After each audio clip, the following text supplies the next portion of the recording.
What's up, guys, and welcome back to the Bartender Hideout. Here for another episode of the Cocktail Countdown, and not just any episode. Um, as you've been keeping track, this is actually the last episode. We did it, episode number 50. And as you guys know, we've been working on this for almost a year now, so we've been having a lot of fun. We've been making these episodes. And I hope you guys are having just as much fun and actually learn something along the way as well. But let's get to the actual episode. As I said, episode number 50. This is gonna be the Jungle Bird. This is one, last but not least, I guess. But for me, this is not one that I'm familiar with, so I'm on the same journey today as you guys are. As you know, this whole list is the Drinks International top 50 most popular drinks of 2020. Yes, it's not 2020 anymore, but there we go. It's the last one. Deal with it. And when I say we, obviously it's me and the old man. So in a little bit, we'll kick it over to him. He'll tell us a little bit of the history about this cocktail. And afterwards, I'll be shaking it, or at least making it for you guys, and sipping a little bit, telling you what I think. And yeah, that's it. That's what we're gonna do. So let's kick it over to the old man.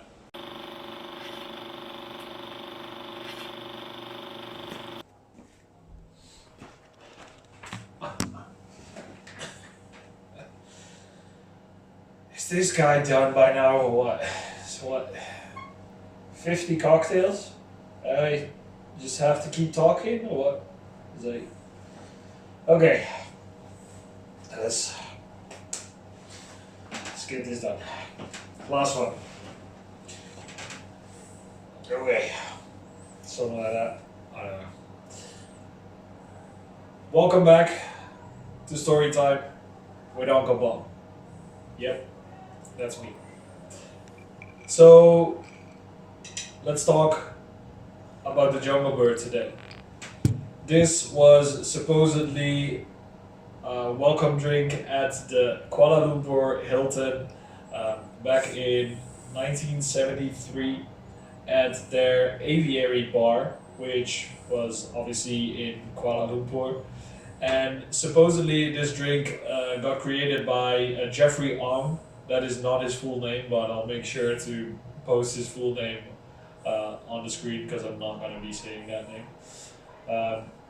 Then, when this was first created, it was actually not served in a beautiful hurricane glass. It was served in a bird-shaped glass, which obviously will be on the screen here somewhere as well, just to give you guys an idea of what that was like.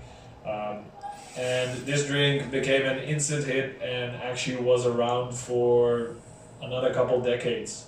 It became a true Malayan classic, and it actually put Malaysia as a cocktail country on the map a little bit.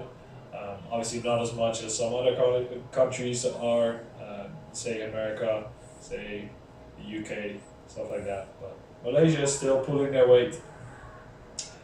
The reason that they called this cocktail the Jungle Bird is actually most likely because it overlooked a bird area near the swimming pool of the hotel, and that was like netted, so obviously to make sure that the birds didn't fly away while they were in there. So it's easy to see why it got to this specific name. Besides that, actually, there's no real elaborate history going on this cocktail. It's kind of straightforward, nice to the point, just like you would expect in the last episode. So, yeah, I think it's time to kick it over. Hi there, and welcome back from Uncle Bob. So, last one. Let's make it a good one. Let's get on with this cocktail. We are going to be needing our shaker. So let's get that out first. And then afterwards, we will get started with the first bits of alcohol. And for this one, I chose to use a Kraken. The recipe basically asks for a black rum, so again, whatever black rum you have available. I think this is a really nice black rum that really packs a lot of flavor. So I think that would normally do well in a cocktail like this. So let's add 45 milliliters or an ounce and a half, and there we go.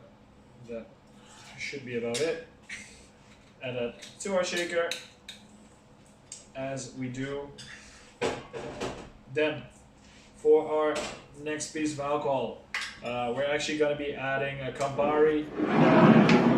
Besides Campari, there's not a lot of options, so I guess you're just going to have to get Campari. There is some Italian bitters, I guess, but Campari is just your best bet in this one. So let's add 15 milliliters of that, or half an ounce. Okay, so that's it for the alcohols. Nothing as crazy as last week, luckily. So let's get on with some more flavor. What I have here is some pineapple puree. Actually here at the bar, definitely we kind of switched over from pineapple juice to pineapple puree, because in general it just has a lot more flavor. It packs a little bit more punch. It's just nicer, and it's a little bit harder to find like a good pineapple juice. So that's why we went with the pineapple puree. Just that is our main reason. So again, we'll add an ounce and a half or 45 milliliters.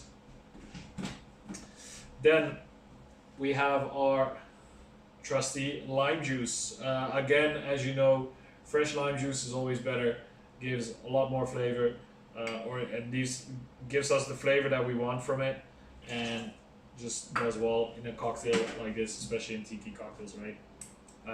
So we'll add 15 milliliters of that, or again, half an ounce.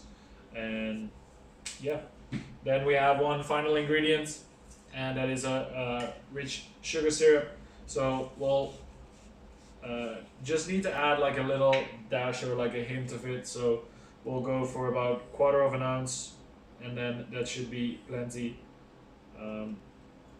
Obviously, sugar is not always to just add sweetness. It also helps bring out a lot of other flavors, so it just kind of elevates the other flavors as well. So if only you add like 5 ml or 10 ml, it can already make a difference, and not, as I said, not necessarily for sweetness, but just for bringing out balance in the cocktail. So that's nice about adding some sugar to this one as well. So that is our ingredients. Let's add some ice to it and start shaking.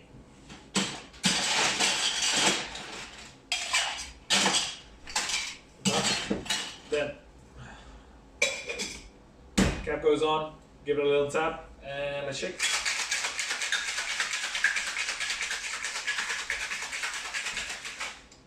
Okay, I guess we don't have to shake it super long because we're going to be serving it over crushed ice. So we don't want to dilute it too much, because then it obviously keeps diluting in the crushed ice, and then more stuff happens, more water. We don't want that, we want alcohol. And what we need is our hurricane glass, and we'll add some crushed ice to it already. So nice and full, and then we'll obviously add whatever is in this shaker.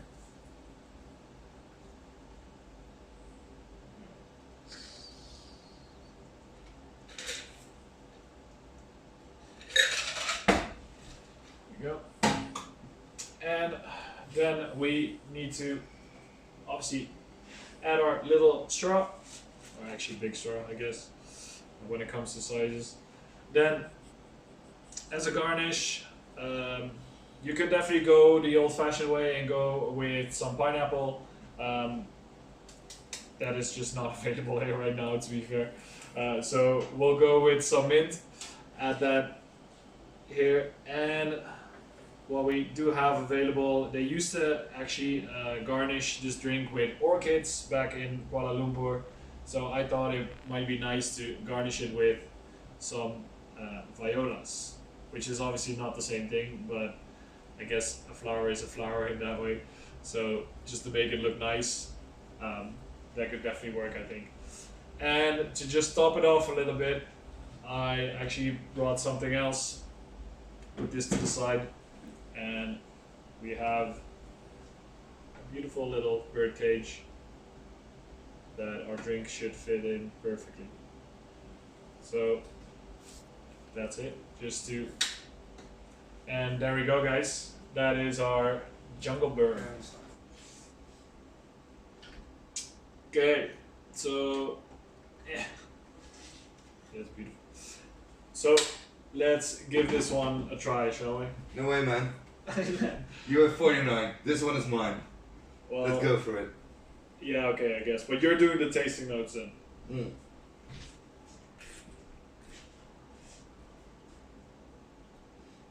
So it has a lovely pineapple aromas, and then with the Campari, it really gets the bitterness in it very nicely as well.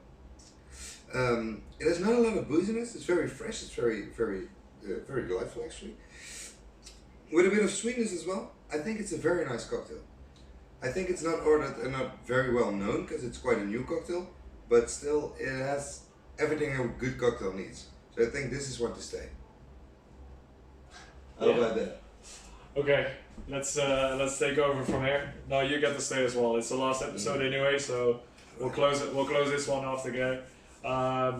Yeah, as you know, guys, normally I say that's it for this week. But when it comes to the cocktail, the countdown, there's not gonna be any more weeks.